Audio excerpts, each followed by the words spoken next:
ஒரு ஃபெஸ்டிவல் இங்க இன்ட்ரோடியூஸ் பண்ணிருக்கீங்க புதுசா, அதுக்கு தமிழ் தெம்பு அப்படின்னு பேர் வச்சிருக்கீங்க.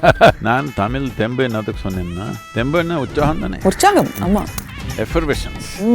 உயிர்ன்றதுக்கு தெம்பு இல்லைன்னா சத்த மாதிரி தான். அது தெம்பில்லாத உயிர் வாழ்கிறது ரொம்ப கஷ்டம்.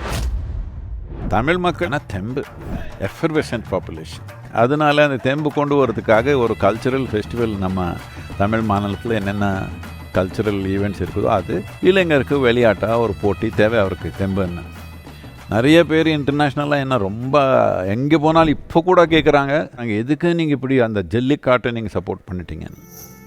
நான் சொன்னேன், ஜல்லிக்காட்டு வேணால் எடுத்துடலாம். நீங்கள் வந்த எல்லா கிராமத்துலேயும் ஒரு ஃபுட்பால் ஃபீல்டு, ஒரு ஜிம்னாஸ்டிக்ஸு, ஒரு அது என்னென்ன தேவையோ தமிழ் இளைஞர் விளையாடுறதுக்கு அதெல்லாம் பண்ணி கொடுத்துடுங்க. அதுக்கப்புறம் வேணால் ஜல்லிக்காட்டை எடுத்துடலாம்.